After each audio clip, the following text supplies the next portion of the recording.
ॐ वक्रतुण्डमहाकाय सूर्यकोटिसमप्रभ निर्विघ्नं कुरु मे देव सर्वकार्येषु सर्वदा गुरुर्ब्रह्मा गुरुर्विष्णुः गुरुर्देवो महेश्वरः गुरुर्साक्षात् परं ब्रह्म तस्मै श्री गुरवे नमः तस्मै श्री श्री गुरवे नमः. Pranams to the Gurus, pranams to the Masters, as we embark on the journey of learning and understanding the essence of the Holy Scripture Bhagavad Gita. So before we chant the Bhagavad Gita, get into it, it is always important to do the meditation on the Bhagavad Gita, which is referred to in the Gita Dhyana Shloka. So I'll chant the Gita Dhyana Shloka. Om Parthaya Pratibodhitam Bhagavata Narayanena Swayam Vyasena Kratitam Purana Munina Madhye Mahabharatam Advaitamritavarshiniim Bhagavatim Ashtadashadhyayiniim Ambadvamanusandadhami Bhagavad Gite Bhavatveshiniim Namostute Vyasa Vishala Buddhe Pullaravindayata Patranetra Yena Tvaya Bharata Taila Purnaha Prajvalito Jnanamaya Pradipaha Prapanna Parijataya Totra Vaitraikapanaye Jnanamudraya Krishnaya Gita Mritaduhe Namaha Sarvopanishado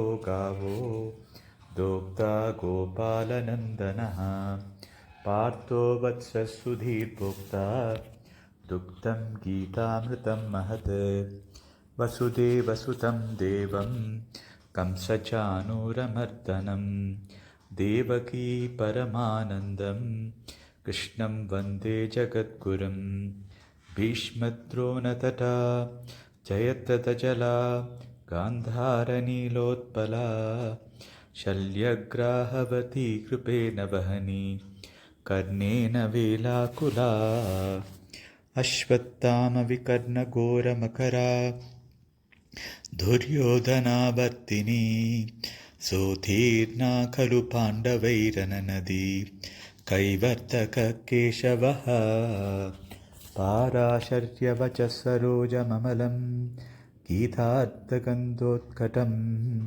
Nanakyanaka Kesaram Harikata Sambodhana Bodhitam Loke Sajjana Shatpadairaharaha Pipiyamanam Muda Bhuyad Bharata Pankajam Kalimalad Pradvamsina Shreyase Mukam Karoti Vachalam Pankum Lankayate Girim Yatkripatamaham Vande Paramananda Madhavam Yam Brahma Varunendra Rudra Marutaha Tunmanti Divyaistavaihi Vedai Sangapadakramopanishadaihi Gayanti Yam Samagaha Dhyanavastita Tadgatera Manasa Pashyanti Yam Yogino Yasyantam Nabidusura Suraganaha Devaya Tasmai Namaha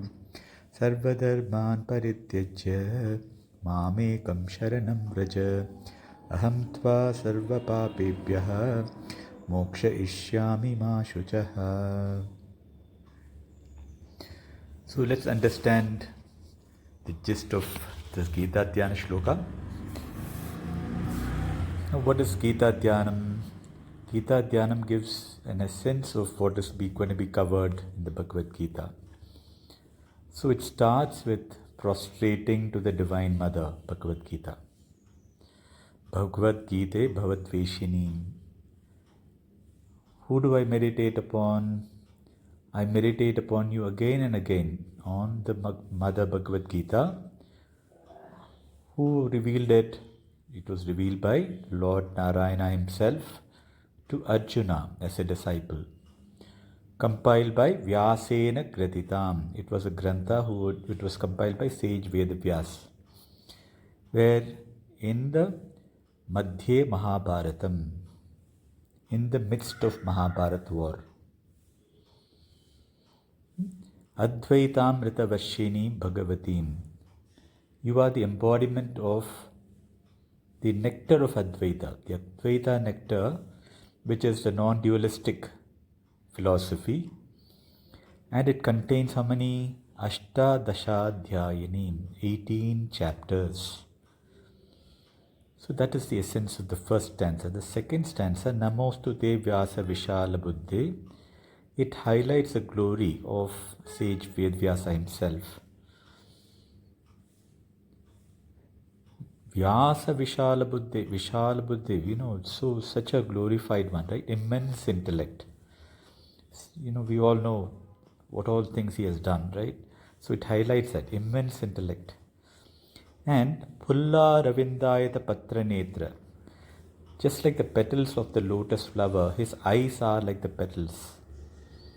Right? We all know the lotus flower, the beauty of it. His eyes are like that, glowing. And Enatvaya Bharata Taila Purnaha Prajwalito Jnanamaya Pradipaha. So, if there is a lamp, earthen lamp, that lamp is Mahabharata.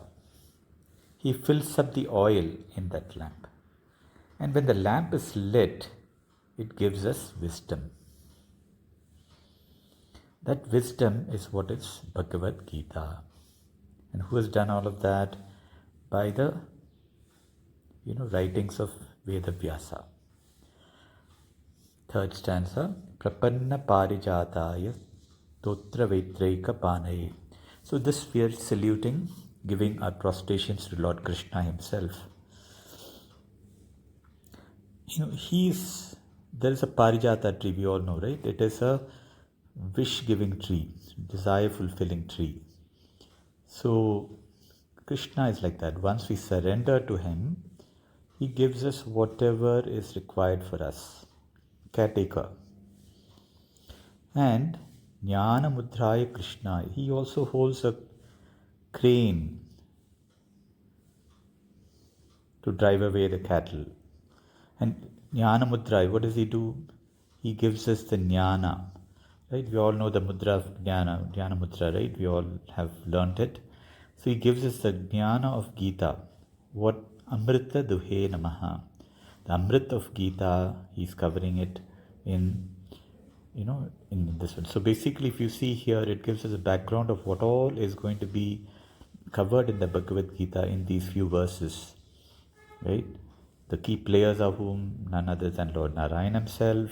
Then we are talking about sage Vedavyasa and the context of Mahabharata war. Now, what does it contain? Where is it coming from? Is it a totally different, scripture than all the others that preceded it? Not at all. So that is what is covered in the fourth stanza. Sarva Upanishada. Sarva Upanishad means all the Upanishads. If they were represented as cows in a Goshala, Dogda Gopala Nandanaha. Who milks that cow? None other than Krishna himself. So he milks the essence of the Upanishads from the 108 cows. They consider that there are 108 Upanishads. The essence of all those Upanishads are milked by Krishna and put forth in a beautiful way in the Bhagavad Gita. And who are the people who are going to enjoy that essence? First it's Arjuna, the calf. Then all the devotees, like each and every one of us, who are going to be the consumers of the great nectar of Gita. So we'll continue the essence of the other verses in the subsequent sessions. So it's so beautiful, when you look at how beautiful, Bhagavad Gita itself is considered a divine poem. And, the way Gita Dhyanam is so beautifully written and so forth. So now let's get into understanding a bit about Mahabharata. Mahabharata is considered first as Itihasa. Right? Sometimes there's a lot of, it says it's a myth, it is a Purana, not at all. Guruji has said this, all sages say this, Itihasa. Itihasa means what? As it happened.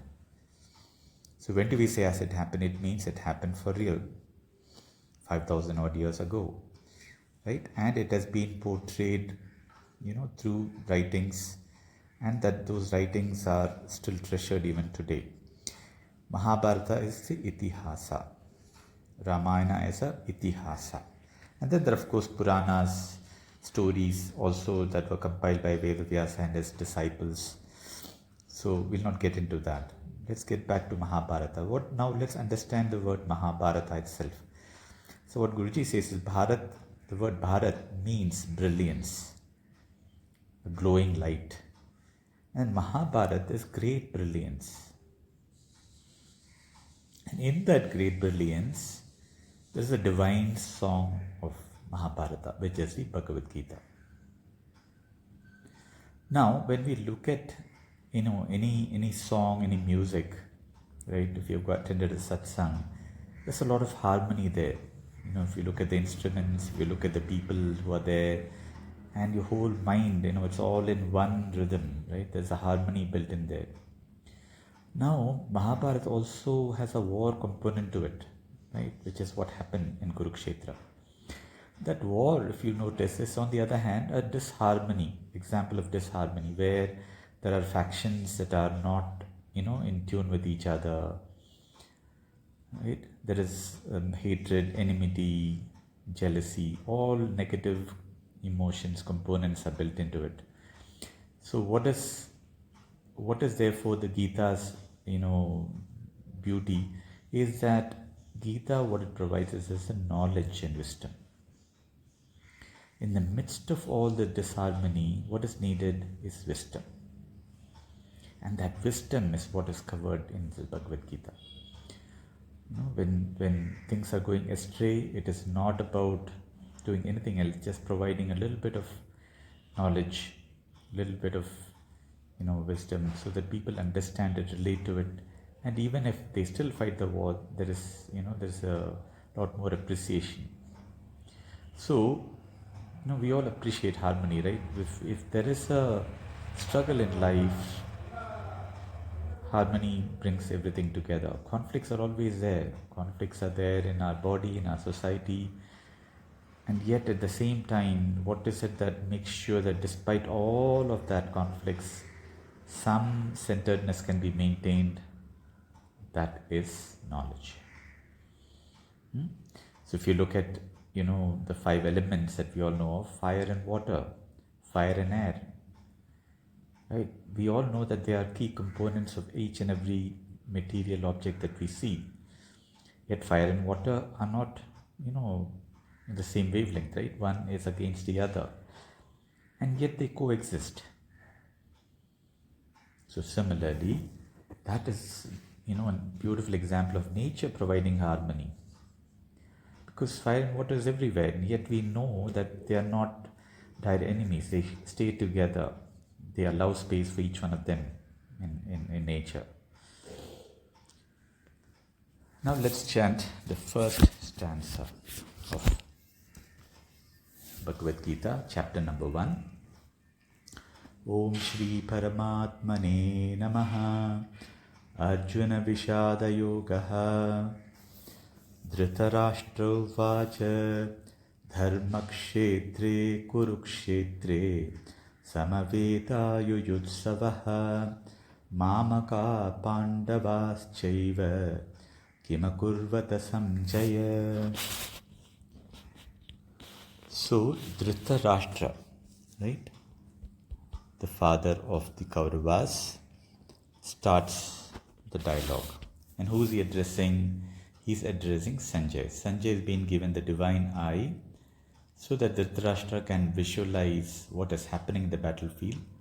Sanjay has been given. So Sanjay is sitting next to him and the question is addressed to him.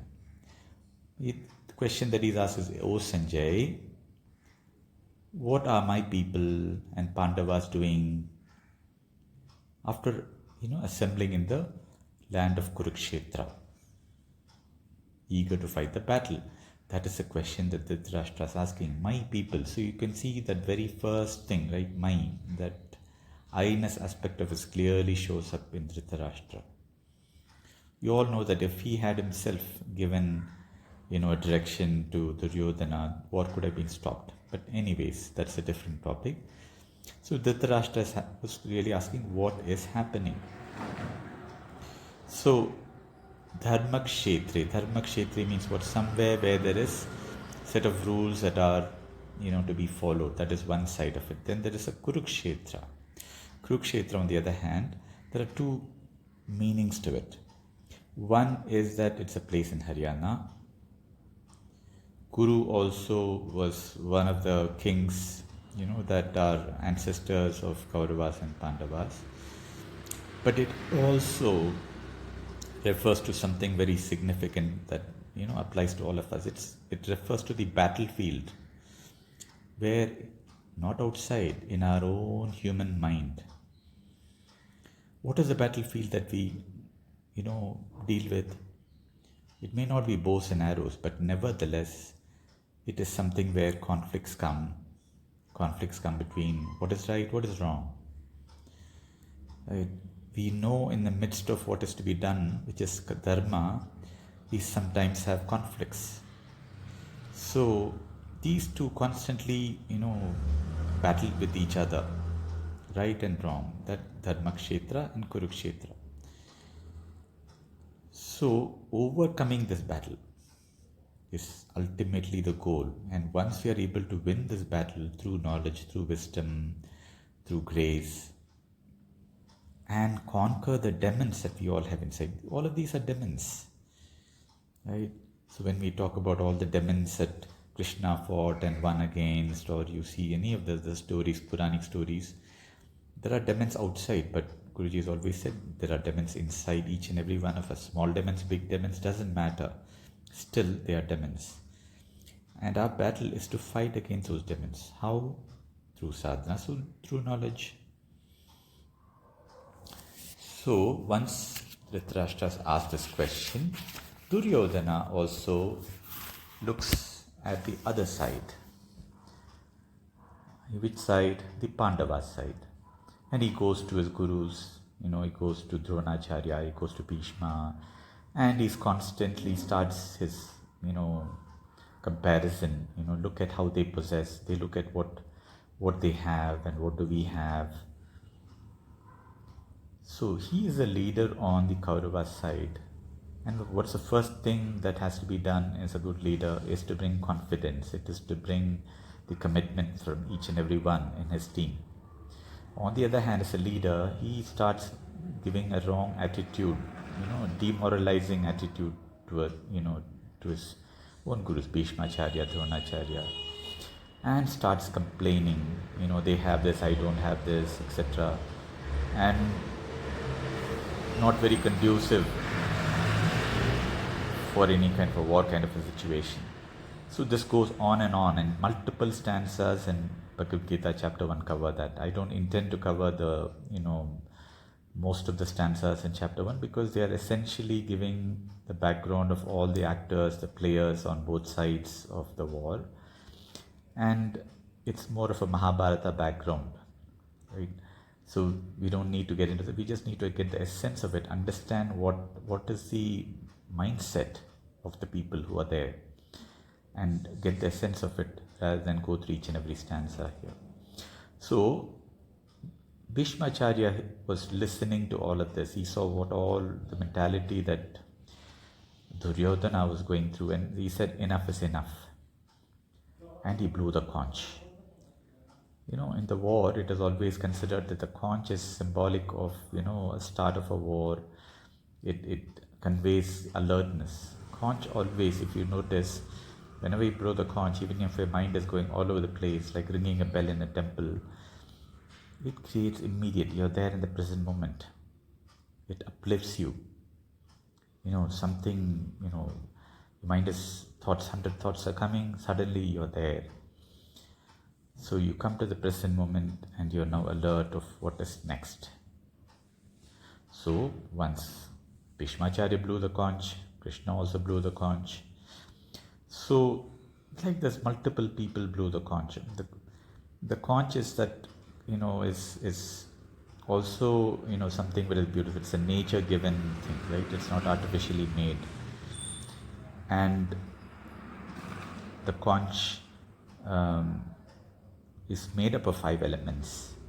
Our body is also made up of 5 elements, right? So the conch is, a symbolic element of divinity. So Arjuna also blew the conch. Then after the conch is all blown, then Arjuna asks for his chariot. Who's driving the chariot? None other than Krishna himself. So he asks Krishna to take his, the chariot to the center so that he can see, what is happening. He can see both the sides. So there's a stanza here, which is the 21st stanza, where he says, Arjuna vacha senayo rubayor madhye ratam stapaya mechuta. So, Lord Krishna, please take the chariot in the midst of the 2 armies so that I can see who's on either side, know who I am fighting with. So the chariot was taken to the center, and once he goes to the center, he sees the people on the other side, and suddenly his heart starts melting. He starts saying, these are my people, I'm so indebted to them. Dronacharya taught me this, Bhishmacharya has given me so much of wisdom. And he starts talking philosophy. And he says, Krishna, he says, you want me to fight? He says, I really don't care who wins. I don't want to kill anybody. So here, if you notice, there is a love element which is leading to this over-attachment to his kith and kin, close elders on the other side. And then there's a truth. Truth is that this war has to be fought. What has happened here? The love is won over. That's always the case. And he gets into delusion, where family, he starts giving philosophical, reasoning. The family will be lost. The Kula dynasty will be lost. What happens if there are no men in multiple families? Progeny will be lost. And, people who have to do samskaras for the elders, they will not be there because it is normally done by men. And worst of all, I will incur a lot of sin. By killing so many people, I'm going to carry a lot of sin with me. I'd rather die rather than incurring the sin and living a hellish life. And this goes on and on and on. And in all of this, Krishna is purely listening to him. He doesn't open his mouth one bit. And Krishna, as though he's a person with a lot of knowledge, is giving a lecture. And Krishna patiently listens. And towards the end of the chapter, which is 47th stanza, Sanjaya proclaims this. He says, Eva muktva junas sankhye ratayopasta upavishat visrijya sasharam chapam shoka savigna manasaha. He says here that, having spoken all of this in the midst of the battlefield, what does Arjuna do? He's so depressed that he puts his bow and arrow on the ground and pretty much saying that I am not going to fight the war. His mind is in a state of sorrow. And this is where the chapter 1 ends. So I'll chant the end of the chapter, which is normally pays homage to the people, contributors to this one. Swam tatsaditi Srimad Bhagavad Gitasu Upanishatsu Brahma Vidyayam Yoga Shastre Sri Krishna Arjuna Samvade Arjuna Vishada Yogo Nama Prathamodhyayaha. So you can see Arjuna Vishada Yoga. So what's the chapter? What is the, it is to say, it is to go down again to the teachings from this chapter. Now let's understand what are some learnings from this. First and foremost, right, one of the things we all realize as it applies to us is that we all have problems in life. We've been through the problems. We're going to face new problems as we move forward.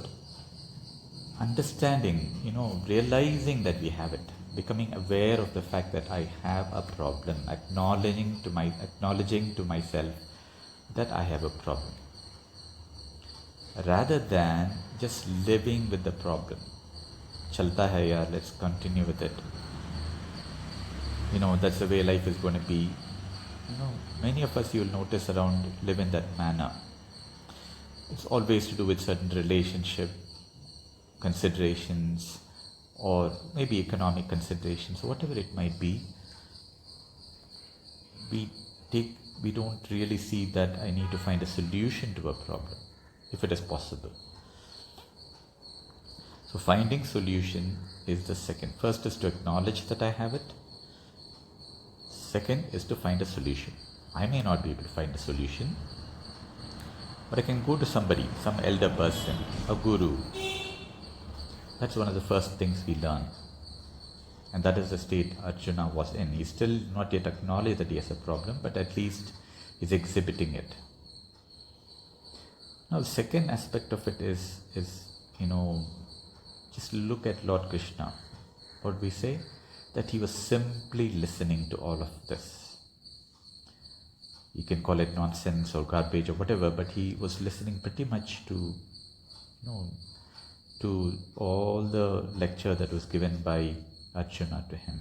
Patience teaches us so much of patience. Rather than interjecting in between and stopping, which is what many of us would do had we been in this situation, had we been Krishna there, he just simply listens. And what you notice here is that Arjuna, he's a warrior, he's a Kshatriya. His work is always to do with his bow and arrow. That is his duty, which is referred to as Swadharma. He's forgotten all of it. So that is one side of it. Now if you look at the Duryodhana side of it, what is it that we see pretty much in this chapter? That, he doesn't appreciate what he has. Grass is greener on the other side.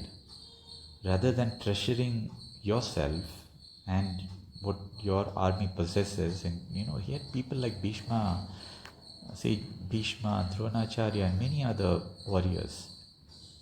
So rather than boost them, treasure what is there, there is a sense of hatred, envy, all of that coming. So we don't want to have that attitude. So you see both sides, Arjuna's side and Dronacharya's side, there are learnings that we have here.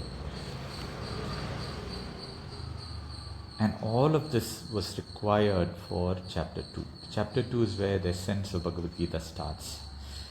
But if we had not had this background of chapter 1, which is to see the state of Arjuna, there's no, chapter 2 will not have its own meaning.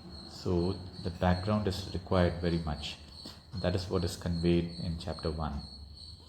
So we'll embark on chapter 2 in the next class, in the next session.